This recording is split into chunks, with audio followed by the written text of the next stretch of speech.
Hey everyone, welcome back to the Film Fund podcast. I'm your host, founder, and executive producer at the Film Fund, Thomas Verdi. I'm also an award-winning filmmaker, producer, and film festival judge.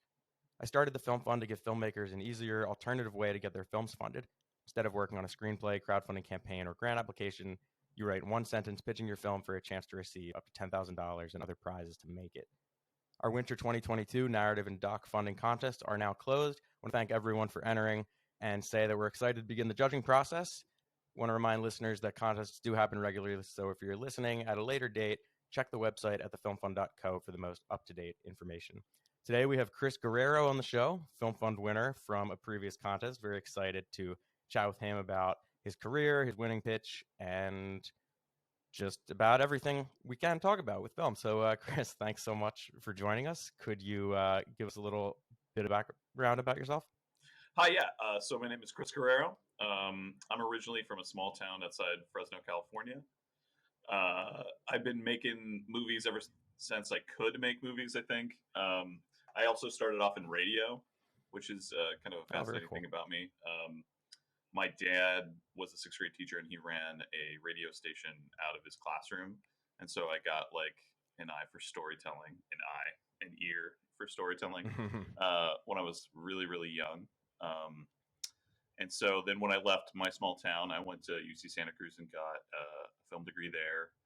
And then when the financial crisis hit, I went to USC for grad school. And then so my trajectory from there was I started working at BuzzFeed and a lot of these social media sites because it was just a job and it would like just happen to be something that was starting at that point. It was like a way in, I think. And so that's kind of where my journey started. And I worked for a place called Super Deluxe. And then I went and worked as an executive producer for The Rock's YouTube channel for a while. And then I started freelance directing and creating branded content for places like Roku and Funny or Die and Viacom. And now I teach at USC directing class. That's awesome. How long have you been freelance directing for now? Well, I mean, I think I've always been freelance directing since I moved down to LA. It's kind of just something that always falls into your lap as a filmmaker. It's like someone says something to somebody and they're like, oh, that guy makes stuff, like you should put him in things. And so when I first moved to LA, I started like working for magazines. It was like right before like the big blow up of like BuzzFeed and all these social media things. So I started working like shooting videos for magazines that would go on their their webpage and stuff. And so I've always been kind of freelance directing. And I really encourage everyone I know to just go out and kind of just create videos. So I'd say I've been freelance directing since like 2008 as much as I can. And that's the business of filmmaking, is that you're always sort of doing like 10 different hats at the same time. Yeah, I imagine you can feel that. Yeah, at the Film Fund, we're doing a bunch of projects at the same time right now. I mean, I have the Film Fund, and then there's FF Branded, which we're getting off the ground, a branded content agency. Then there's TAV Films, my production company that I'm doing my short film, The Toms, with. So yeah, definitely understand the multiple hats thing. But that's so cool. So your advice is to really just get behind a camera and just start shooting stuff, whether it's branded, unbranded, for a magazine, for yourself. Yeah, like whenever you can do something creative, I say just go and do it, which is hard, and that's why I say do it wherever you can. Do you have a preference, whether it's shooting branded stuff or unbranded stuff? I'm always more excited about my personal creative work, just because it's something that represents me. When I'm doing something else for someone else, it feels a little bit more freeing because you're not tied to like, does this represent me? Is this who I am? It allows you just to sort of be like someone else for a day, which is kind of cool. The audio cut out for a sec. You didn't say Freudian, did you? No, I didn't. I was like, wait, where's he going with this? That's so funny. No. What I was saying was that like it's very freeing sometimes when you're working for somebody else. Yeah, freeing. Yeah, that makes a lot more sense.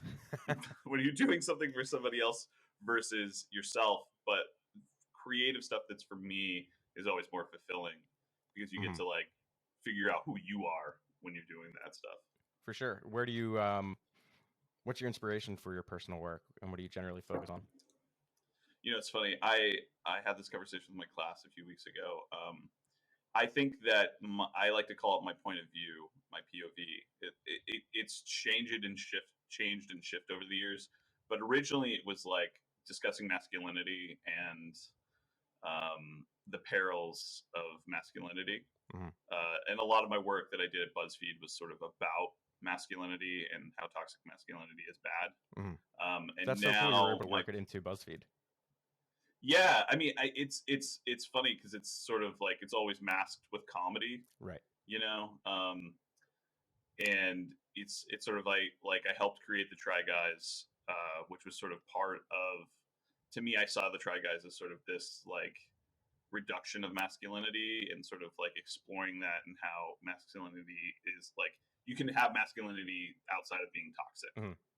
And so a lot of the work that I did was sort of like secretly all about that. That's so cool. You try and put your voice in everything you do, and it's like that was my little slip in when Yeah. I was working in BuzzFeed projects. Mhm. Awesome. And tell us a little bit about the Try Yeah. Guys. It was just guys who were tryhards or what? So the Try Guys were kind of one of their famous properties. It's just a group of guys that try stuff, and so when one of my first videos I did at BuzzFeed like helped create the foundation for them. They're now kind of like I'm sure even some of the younger audience are like, oh yeah, of course the Try Guys, and then it's like me. If it was me and I never worked at BuzzFeed in my age, Yeah. I would never know who the Try Guys were. Mhm. But it's like it's a property that gets like 50 million views anytime they put up Wow. a video. That's crazy. So, but yeah, one of my first videos was like kind of the basis for that, Mhm. and they went on and did their own thing with that, which was cool. But it was cool to be like kind of the beginning and part of the beginning of that thing. Very cool. And would you say, Yeah. when you're teaching at USC, like where do you, I guess you draw on a lot of your experience, both on the personal work stuff and the corporate kind of stuff, right? What do you generally teach, Yeah. course wise? So it's a class that I actually developed myself, Oh, very cool. called Creating Viral Comedy, and it's all about I have the like most film classes, like you make one film and everyone's like critiquing everybody, and it's just all focused on this like critique of this one movie that you trudge through an entire semester. In my class is like every other week you're coming in with something. You've got to show it. It doesn't have to be good. It's there. You're there to experiment and just fail a ton and learn from that failure over and over and over and over and over again. And that's something that I learned at BuzzFeed and like creating like viral content. It's like it just helps you learn faster, and it gives you it helps you find your voice faster. Without this sort of like you have to make something perfect right now, like go make that perfect short film that's going to get the Sundance, because no one's going to do that on the first try. You've got to fail like 100 times before that's going to happen. For sure. So. Yeah. We talk about failure a lot on this podcast. Fail forward, learn from your mistakes. You kind of have to, I like to say, go out and make that shitty short film. Like I wrote a short film and, just did it with my buddies, like my freshman year of college. I wasn't in film school. And it was terrible. Like it was so bad, but I didn't realize how bad it was at the time. And I was burning all these DVDs and sending them to festivals. But that whole process taught me a lot. It taught me how to, do blocking, taught me how to work with, they weren't professional actors, but how to work with actors and just the process. So if you're listening to this and you like just have a bunch of ideas and you haven't really done too much with them yet, like you don't have to have a huge budget to go make something. Just grab, a camera, even if it's like I used a camera that usually, wouldn't be used for filmmaking. It was a Nikon D3200 DSLR. Like no one would use that on a film set, but it worked. It had a video mode and it taught me a lot. So yeah, definitely agree with failure as a really important process of creativity for sure. So tell us about your. I was sorry. Yeah, I was just gonna say all the students in my class, they don't have professional film equipment. It's all on their phones, and that's sort of like I'm all about like limitations and just sort of like getting the work done. And yeah, you get those like terrible things out of the way first, and honestly, they're not always terrible. There's always something inside of them that is amazing that you can latch 100%. onto later. No, not at all. I always say I'm a bad host. I always cut people off. I was just going to ask about your pitch with the Film Fund, what that project's about, and how that's coming along. The oh yeah, my pitch. It's like I forget what's actually in the pitch, but it turned into this project called Assimilated. So basically, it's this young Latinx girl who comes home from college, and like things are strange, and it turns out there's an alien invasion happening, and then she doesn't know this until she finds her parents' Oh wow, duplicates in the basement. I think that's about what the it's pitch like was, Invasion of the Body and Snatchers a little bit. it's exactly, so it's sort of this like Latinx, invasion of the body snatchers, with like an to Mama Tambien, sort of like very Okay. familial type through line. So it's like it's both comedy and horror. The cool thing that the film fund that pitch did for me is that it like pushed me to write that short film. It pushed me actually to write that feature because I was stuck Mhm. in the middle of pandemic. I couldn't really go out and Right. shoot the short film version of it that So at you're that developing it point. into a feature too. And so I wrote Oh, that's I awesome. already wrote it from the time that I was a Mhm. finalist in Film Fund, and that's gone on to be like a Oh finalist no way. in Slam The Dance, feature a whole script. bunch of these festivals, which is really cool. Very cool. Congrats. Yeah, yeah. So it's made me and that's and it's funny that like it's like I wrote that short film version based on that Mhm. pitch, and I was like, oh, I have that. And went and wrote the feature version, and then learned a whole bunch of stuff doing the feature version, and now have Back into the infused short. that back into the short film script. So hopefully, getting ready to shoot Love that that. very very soon. It's definitely a unique Yeah. pitch. I remember it now, like the basement and the duplicates in the basement. It's like, oh, there's something here. And Hmm.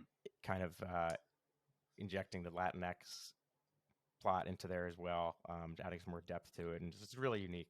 I'm excited to see it for sure.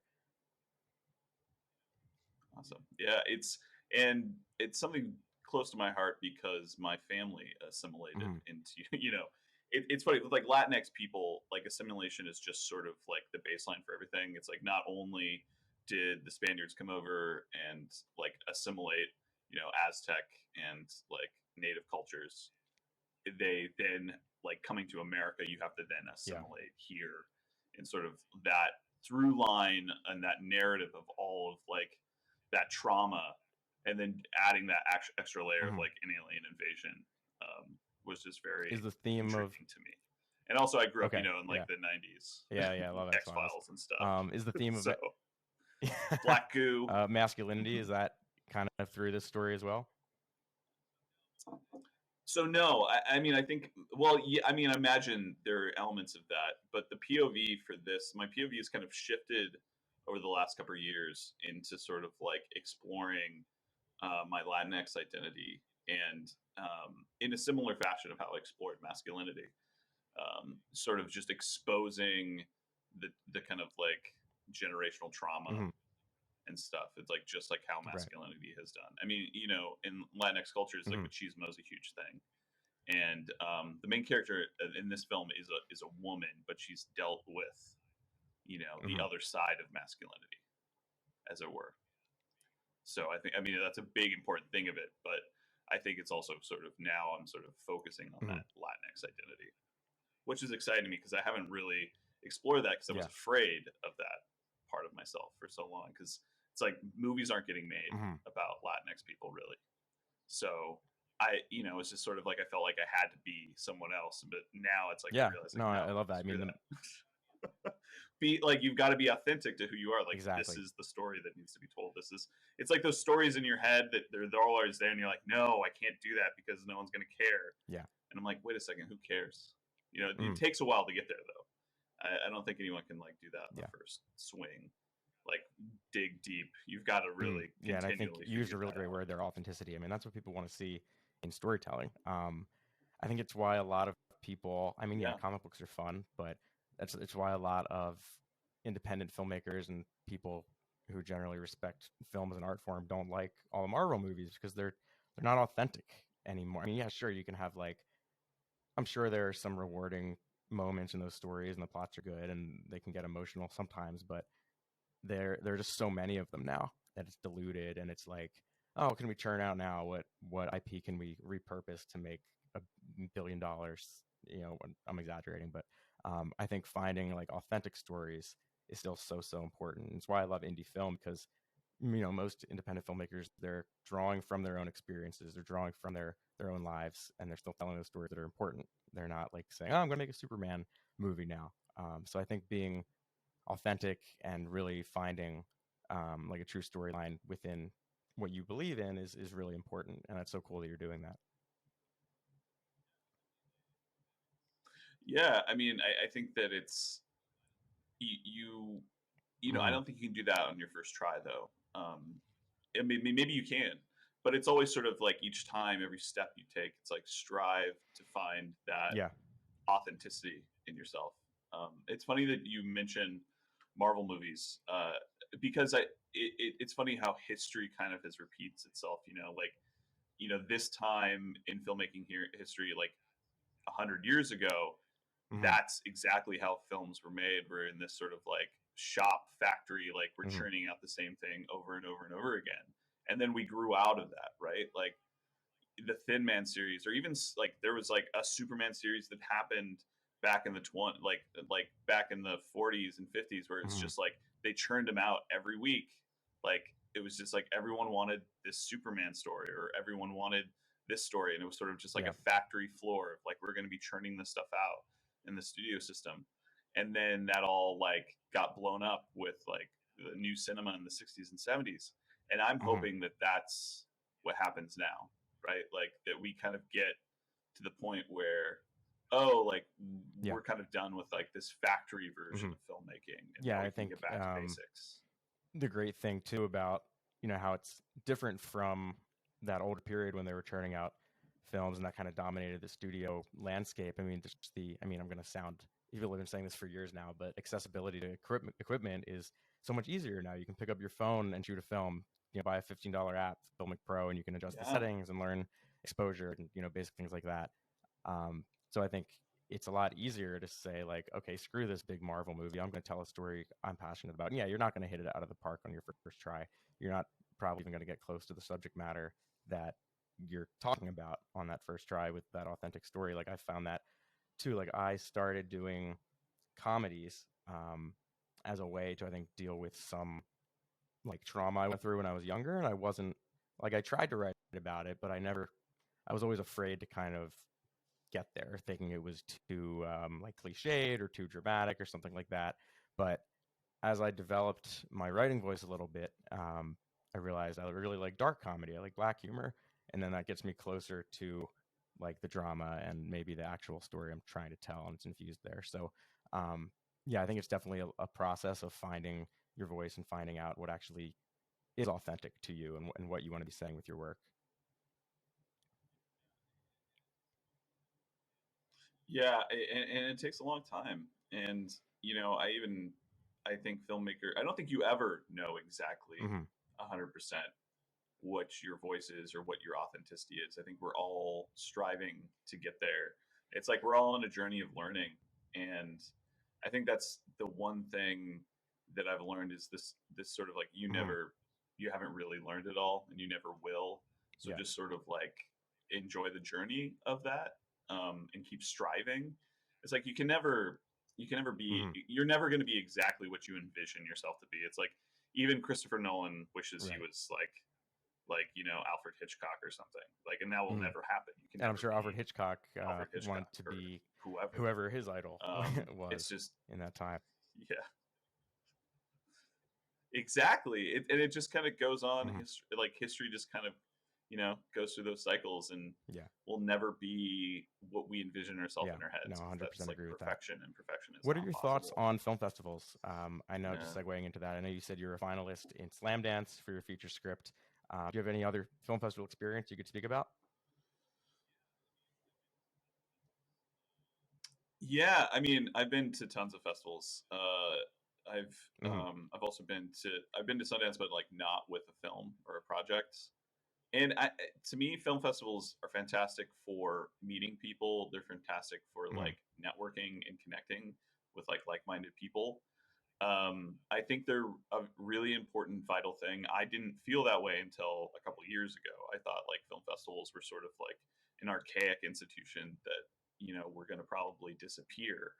But when I finally sort of like bit the bullet and started submitting to festivals with projects, I was like, oh, wait a second. Like the value here isn't like, oh, your film's going to be seen by some big executive and they're going to like care about it. It's that you're going to make a community of filmmakers who you then meet and are like excited about things. And then you start like Right. having those connections and people are like, hey, what are you working on? Can I help?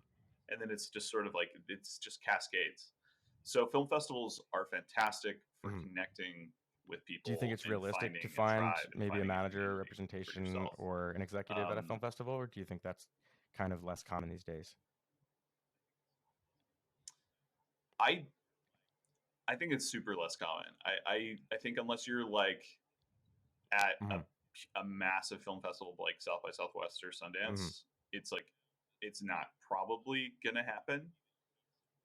That but it might be that you meet Right. someone at a festival who introduces you to somebody who introduces you to somebody, and like a year after or 2 years after that, Hmm. you get that representation because of that connection that you made at that festival.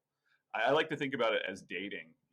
Like I didn't meet my fiance on Tinder, but if I wasn't on Tinder and I didn't meet specific people and become Hmm. friends with specific people because of Wow. those dates and those interactions with people, I would have never met my fiance.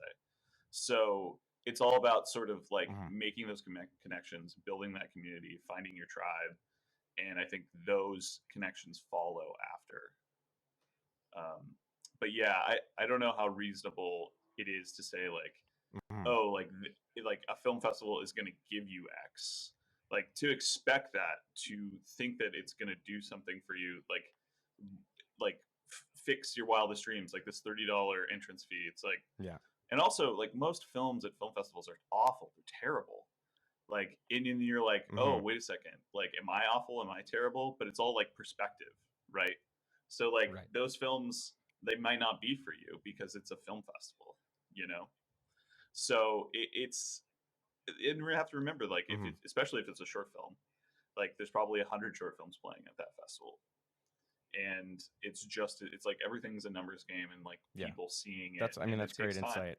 I think a lot Like of good things young take time. filmmakers, myself included, you grow up thinking like, oh, I need to make this film and submit it and get into Sundance, and then some manager or agent or big producer will see it and they'll come up to me and they'll say like, hey, I liked that. Like, I mean, represent you. I want to make a movie with you. That doesn't always happen. Um, it's more what Chris is saying. You go there, you screen your film, you meet some like-minded people. Maybe it's another director, maybe it's a writer, maybe it is a manager, but it's more about meeting people and growing your community and really like networking at the end of the day. I like that. I know networking sounds like a dirty word to a lot of people, especially creative types. They're like, oh, I don't want to network. I don't want to be on LinkedIn. I hate all that. But really, when you're Yeah, networking about something you're passionate about, like let's say filmmaking, it's really just like making friends and having conversations and talking with people. And that's what can lead to, I think, big career steps for sure.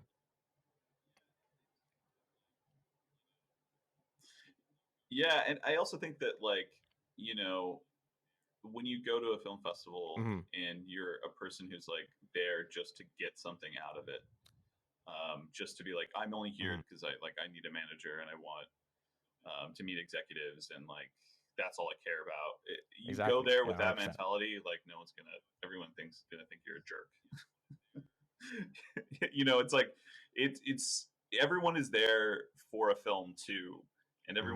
everyone is there like Exactly. you're all Yeah, on a like you level should playing be, field. Like you're all peers. if you're Treat not each this other like way peers. already, I don't really know why you're interested in film, because film's such a collaborative medium. But I don't know, when I had a short script in Holly Shorts a few years ago, and I was just so excited to be there.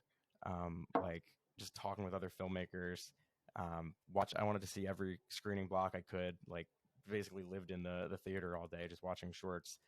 It was fantastic. Met some really cool people, learned a lot about the industry and about just everything.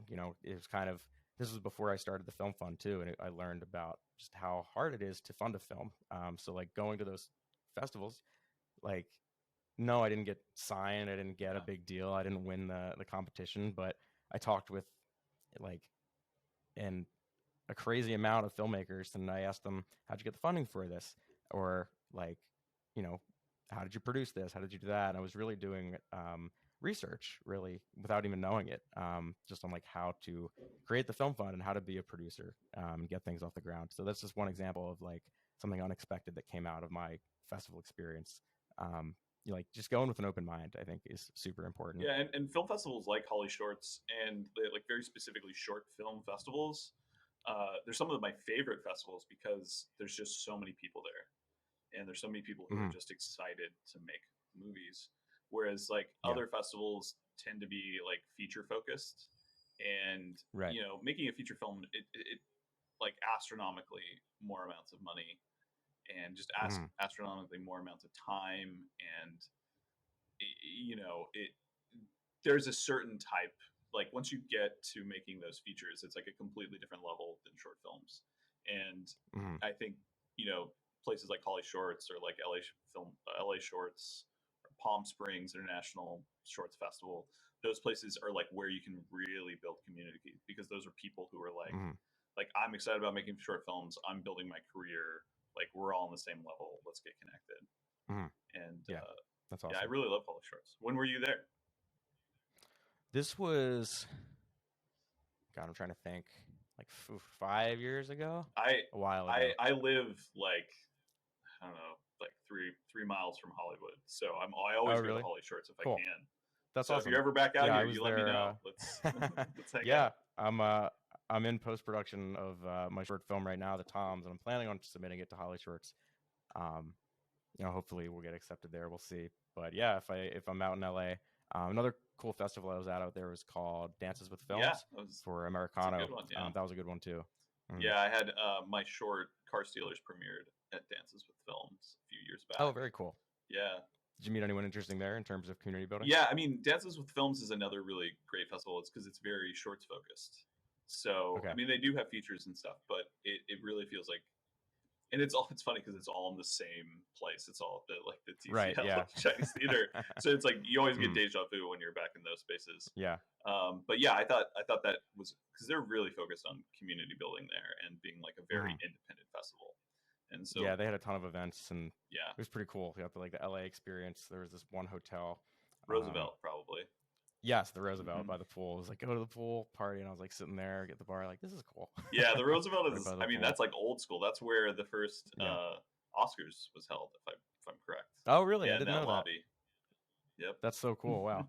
Very cool. Yeah. Um, so yeah, we were talking about the film fund a little bit. You said one of your favorite things about it was that it got you to really finish that script and write the feature version and really Yeah. hone in on your narrative. Can you tell me a little bit about the process in terms of, did you envision this as a feature first and then kind of port it to a short film version, or what was the progression like there? I wasn't even thinking about it as a short. It was just sort of like I never really think of my films as being like a short film or a feature or a series. I kind of always think about the story first, Hmm. and I try to kind of live and breathe it. So I never like write any ideas down. I mean, I'll write things down, just like thoughts or pieces of things, but Hmm. like I try to live and breathe like the story in my mind for as long as I can, until it Okay. sort of like gets to a point where it's like, okay, this is so clear now, it kind of comes out onto the page. Hmm. So I think when I was thinking, I like to anything I do, I like to try and create the simplest form of it first. Okay. So like the film fund is really great for that, because you're like, oh, just a log line. Yep. And a log line is so powerful because it could be anything, but it also becomes so specific once you get it written down. Hmm. And so that really helped focus like what are the pieces that I need to tell like a very clear short story Hmm. with that log line. And then it's like once you get that short story, it's interesting how like that can become a feature. I think like some of the best feature films are based off of just a little snippet or like a short story. Like Hmm. Shawshank Redemption was based on like a 10-page short story, and then you're able to kind of breathe life into something small to make it just like slightly bigger. Features don't have a lot of stuff to them. They're Hmm. just kind of visually a lot of things, Yeah. which I find fascinating. So it's like the simplest ideas tend to make the best features or the best shorts. Hmm. Do you think a lot of people talk about, make the short first, then make the feature version of it. Do you think that's still a viable strategy in terms of growing your filmmaking career? I mean, I think so. I think anytime you get to attempt to make something, like making the short first can get all the bad stuff out of the way. Like Mm-hmm. all the problems that you will run into in the feature, you would run into in the short as well. And like with the Mm-hmm. short, you don't spend as much money Right. and you get to test out all the things that you want to test out. Mm-hmm. And to me, it's all about testing. It's all about like, oh, does this concept work? And if you can make that concept work as a short, it's going to be a lot easier to make that concept work as a feature. Mm-hmm. I also think that it's, if you're going out to people, it's always easier to be like, hey, I have the short too. Mm-hmm. Like, this is what I'm thinking. And, especially if it's like 5 minutes, like an exec will watch that or Right. someone will watch that. And going out to people, you mean in terms of trying to fundraise for a feature? Yeah, for your feature. Mm-hmm. And so it's always easier to have something visual that's like, oh, like I know what I'm doing. Right. Especially if you feel the short is like works really, really Mm-hmm. well. Or, you make the short, you don't like it all that much and you like kind of toss it aside, but you've learned all the mistakes first, Mm-hmm. And maybe you go out and you try again. Yeah, I think that's great. And that's always something people look for when they're investing in things. Prior experience, like what have you done before? It's like, oh, I have this short film and look, it looks fantastic. And, got into this festival and won this award. Maybe, it depends on the person you're talking to. They might not care about that as much, but just as a filmmaker yourself, it gives you that validation. Like, okay, I've done something before rather than just trying to jump into a feature. You might have 6 feature scripts written, but to make that jump from, short filmmaking to feature filmmaking is a big step. It's one I haven't taken yet. So I think, making shorts is really a great way to experiment, find your voice, like we were talking about earlier too, and have something to show people. Like, hey, I'm ready to take that next step in my career. This is kind of the stuff I've been doing so far. I want to do something kind of in this vein. So yeah, I think it's a great strategy too. Yeah, and with this film specifically, I've never made a horror film before. Okay. And that's what this short is definitely like a horror sci-fi film, and I'd never really like been in that genre before. And so earlier this year, because like the assimilated short film is elevated. It's not like the cheapest short film idea I've had in a long time. And so I was like, oh man, like I've never done a horror before. Like, what if I just made something really quick in like a day that like tested out like the Latinx identity, tested out horror stuff. So I actually made like a very, very short film called Canceled, which is about sort of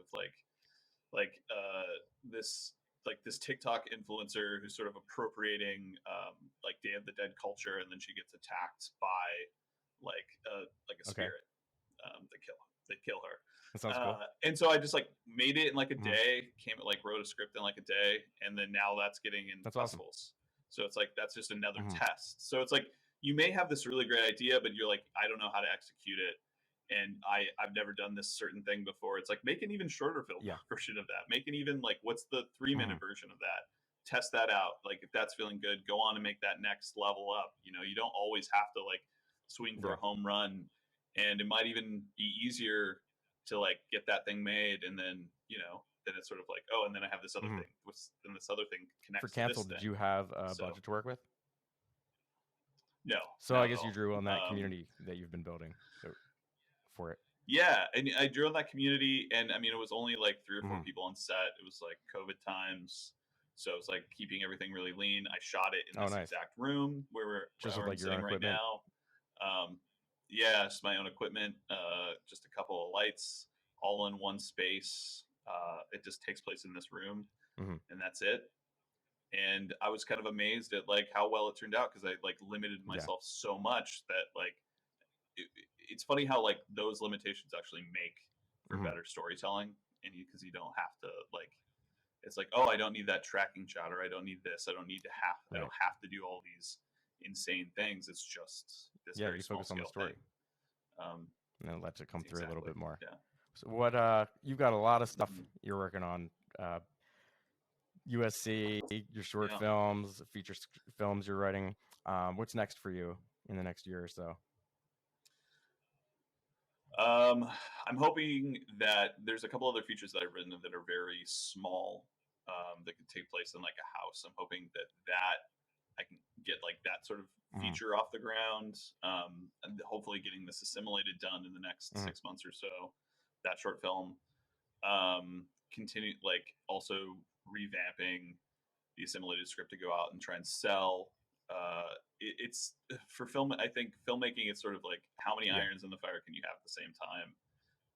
Because you'll never know Yeah. what thing is the thing that actually Yeah. happens and you actually get to go out and do. That's something I struggle with too. And then also building, Like I'm doing the yeah, film yeah, fund, totally, and and it's making so money. much marketing work. It's like, oh, I'm doing the newsletter, I'm doing the social. It's like I need to.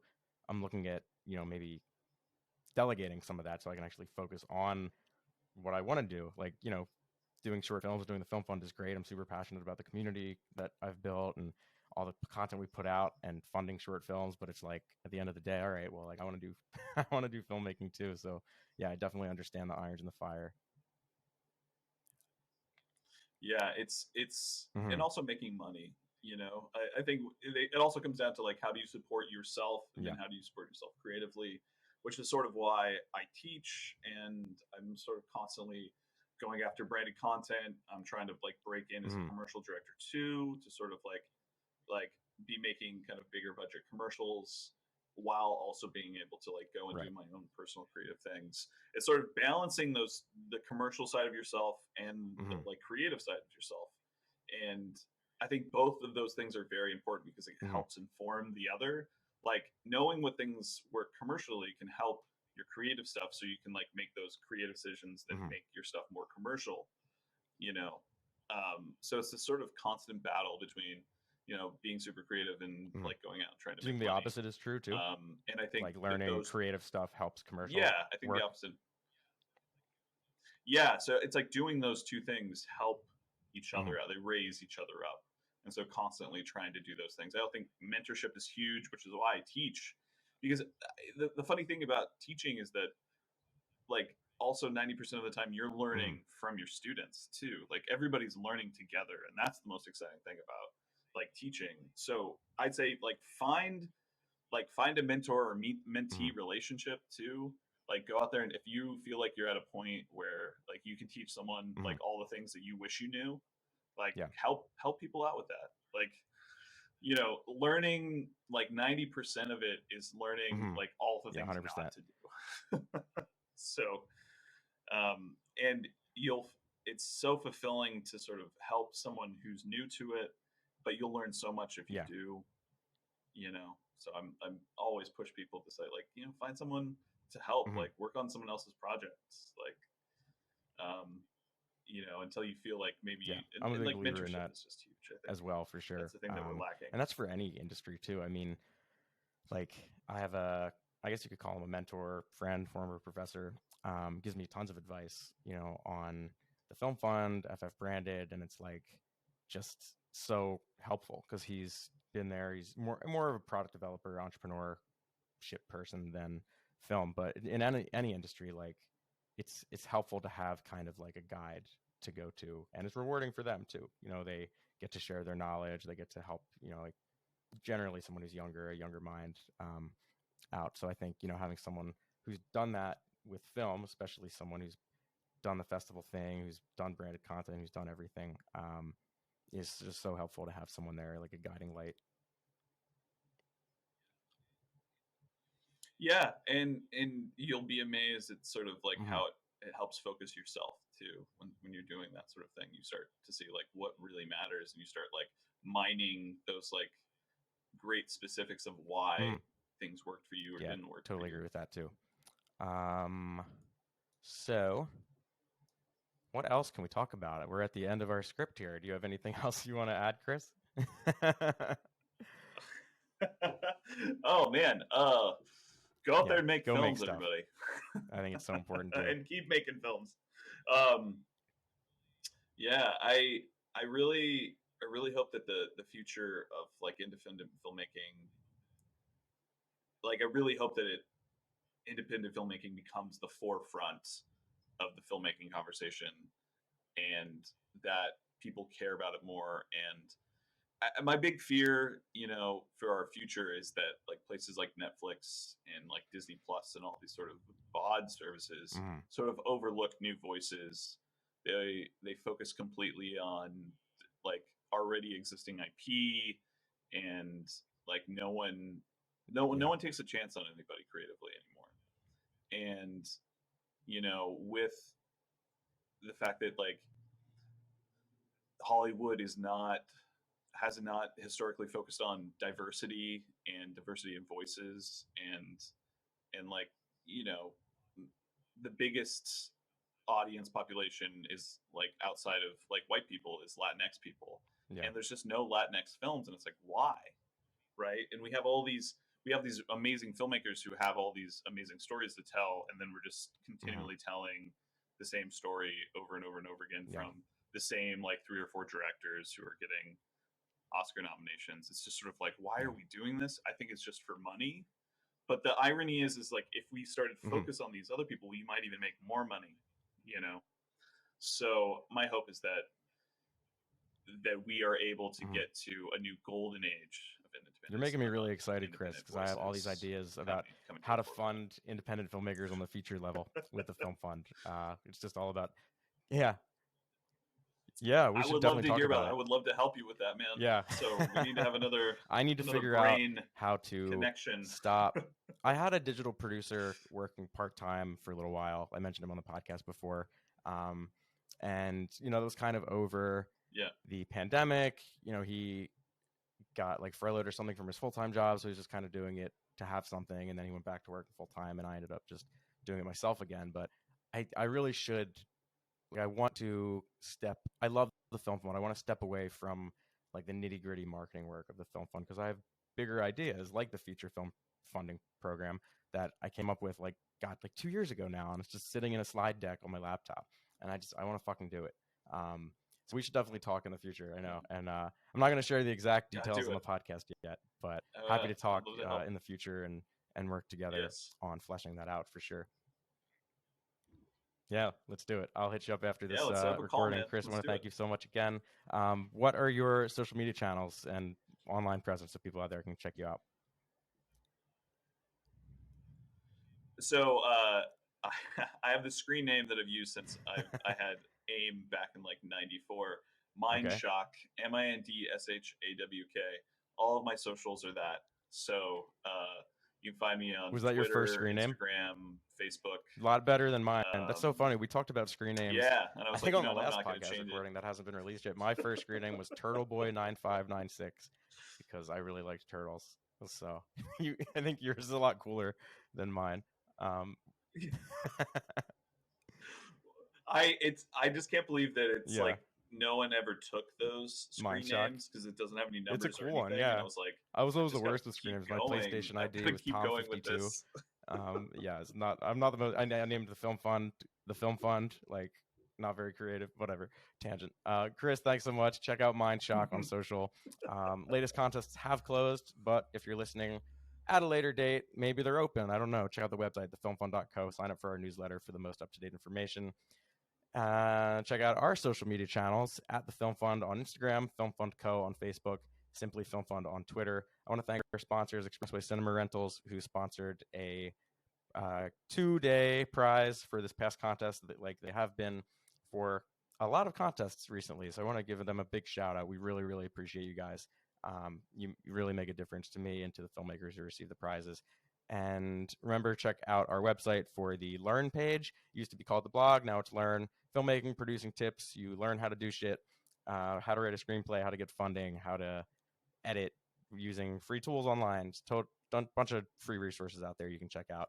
And we have an ebook on that page as well. You can go to the resources page to check that out too. I want to thank everyone for listening again. Tune in every Friday. We've been releasing these episodes every other Friday, so this one will air in a few weeks from now. Chris, thank you so much, and I will talk to you soon.